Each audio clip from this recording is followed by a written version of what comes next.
Hello guys, welcome to our channel. आज हम class 12th के फिजिक्स का चैप्टर नंबर 7 अल्टरनेटिंग करंट का एग्जाम्पल नंबर 7.9 करने जा रहे हैं। Let read the question. Question में हमें क्या बोला है? देखो, क्वेश्चन अपन रीड करते हैं पहले। तो क्वेश्चन में हमें बोला है कि suppose the frequency of the source in the previous example can be varied.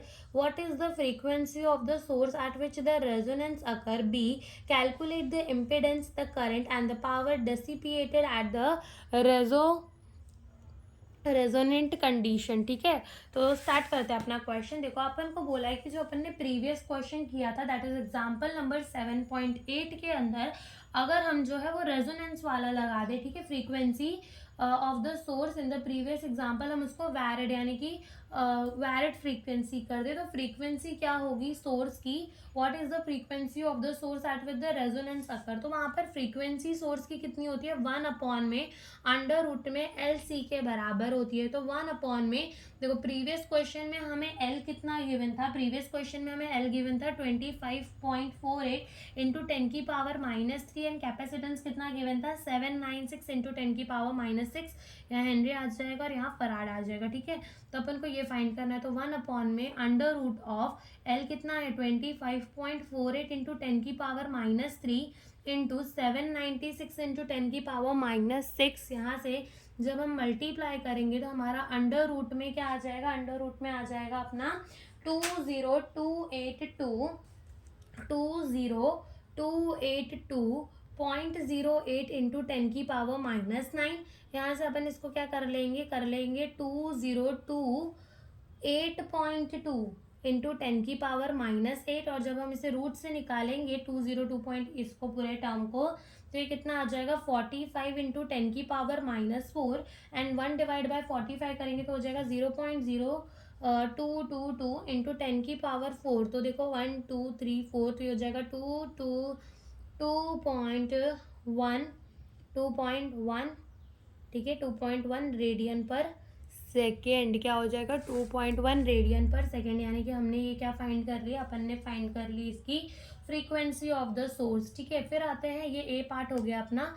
अब बी पार्ट में देखो, बी पार्ट में हमें क्या बोला है? Calculate the impedance. हमें क्या कैलकुलेट करना है? इम्पेडेंस कैलकुलेट करना है।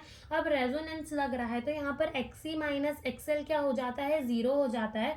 और इम्पेडेंस का फॉर्मूला क्या है? अंडर रूट में R square plus XC minus XL का होल स्क्वायर। तो ये तो 0 हो जाएगा।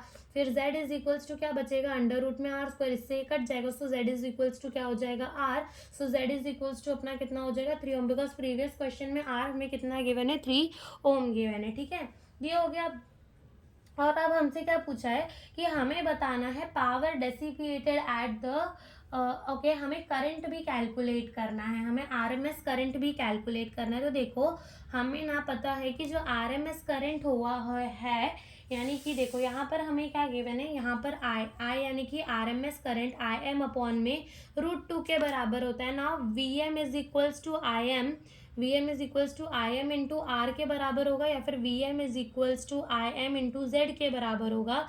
सो यहाँ से जो आई एम होगा वो क्या हो जाएगा? Vm अपॉन में जेड के बराबर हो जाएगा। तो लिख दो यहाँ पर 1 में √2, और आई एम जो होगा वो क्या हो जाएगा? Vm अपॉन में जेड के बराबर हो जाएगा। सो आई इज इक्वल्स टू 1 में √2 की वैल्यू कितनी होती है? √2 की वैल्यू हमारी होती है 1.41। ठीक है, और Vm हमें कितना गिवन था प्रीवियस क्वेश्चन में? 283 वोल्ट अपॉन में Z, यानी कि अपन ने कैपेसिटेंस कितना फाइंड किया है, सॉरी इम्पेडेंस कितना फाइंड किया है? 3। तो जब हम इसे डिवाइड कर लिखेंगे तो जो हमारा आंसर आएगा वो कितना आएगा? हमारा आंसर आएगा 66.7 एम्पियर। ये हमने करंट फाइंड कर लिया। देन हमें क्या फाइंड करने का है? हमें फाइंड करने का है कि पावर कितनी डेसिपिएट होगी। तो power is I square R. So I कितना है? 66.7 इंटू 66.7 इंटू आर, यानी कि कितना है? 3। यानी कि जो पावर डेसिपिएट होगी वो कितनी होगी अपनी? तो इसको अपन जब मल्टीप्लाई करेंगे तो हमारा जो आंसर आएगा वो कितना आएगा? वो आएगा 1346.67। और हम इसे ऐसे भी लिख सकते हैं 1 2 एंड 3 13.3 इंटू 10⁻³ वाट। और हम इसे ऐसे भी लिख सकते हैं 13.3 किलोवाट। ठीक है, तो यही हमसे इस क्वेश्चन में पूछा था। Thank you for watching the video.